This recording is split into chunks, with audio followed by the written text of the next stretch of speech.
চলুন একটু বলি বেদাতের বিরুদ্ধে। বেদাত কাকে বলে? যদি শিরিক থাকে ইবাদতে কবুল হবে না। বেদাত বলা হয় নতুন কোন আমলকে, যেটা আগে ছিল না পরে হয়েছে সেটাই বেদাত। কথা মনে থাকবে তো? যেটা আগে ছিল না পরে হয়েছে সেটাই বেদাত। তাহলে মোবাইলটা কি বেদাত? শুনুন ভালো করে, শুনেন আগে, শুনেন। মাইকটা আগে ছিল? চশমাটা ছিল না পরে আসছে? এটা শাব্দিক অর্থে বেদাতের শাব্দিক অর্থ একটা, আর একটা শরীয়ত কাকে বেদাত বলে সেটা একটা শারীরিক অর্থ। আপনারা বুঝতে হবে এটা। আমি আগেই বলেছি 98 জন আলেম বুঝে না, আপনারা বুঝবেন কি করে? আপনাদের বুঝতে হবে তাহলে নাকি। শরীয়ত বেদাত বলে কাকে? আল্লাহ রাব্বুল আলামিন এই শাব্দিক অর্থটাও বলেছেন সূরা আহকাফ 9 নম্বর আয়াত, মা কুনতু বিদআম মিনার রাসূল। রাসূল, আমি রাসূলদের মধ্যে নতুন রাসূল নই, ইতিপূর্বেও রাসূল এসেছিলেন। তাহলে এই বিদউন শব্দের অর্থ কি বিদাতি না নতুন? নতুন, এটার অর্থ নতুন। যদি এটা বেদাতি অর্থ করেন তো অর্থ হবে কি আমি বেদাতি রাসূল না। অর্থ কি হলো? এটা তো ভুল।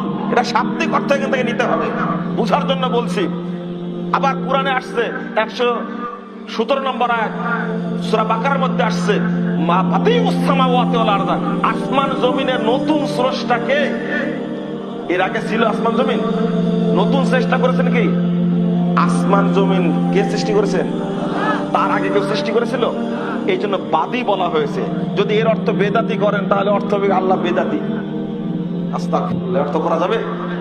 তাহলে একটা শাব্দিক অর্থ, একটা শারীরিক অর্থ। শরীয়ত বেদাত বলে কাকে? শরীয়তের চোখে বেদাত কি? আল্লাহ নবী বলছেন 1718 নম্বর হাদিস সহিহ মুসলিমের 2য় খণ্ডে 77 পৃষ্ঠায় বর্ণিত হয়েছে। আল্লাহ রাসূল বলছেন, মান আমিলা আমালান লাইসা আলাইহি আমরুনা ফাহুয়া রাদ। কেউ যদি কোনো আমল করে যে আমলটা করার নির্দেশ আমি মুহাম্মদ দেইনি, ফাহুয়া রাদ, ওই ব্যক্তি প্রত্যাখ্যাত, এই আমল প্রত্যাখ্যাত। বুঝেছেন তাহলে? কোনো আমল আরো পরিষ্কার ইমাম শাতিবী রাহিমাহুল্লাহ কিতাবুল ইতিসাম প্রথম খণ্ডের 137 পৃষ্ঠায় বলছেন আল বিদআত। এবার ভালো করে শুনেন, ওই হাদিসটার আলোকে তিনি বলছেন বেদাতটা কি জিনিস। আল বিদআতু হিয়া তরিকাতুল মুখতারা ফিদ দ্বীন তুজাহি শারঈয়া ইউকসাদু বিহা তাকাররুব ইলাল্লাহ।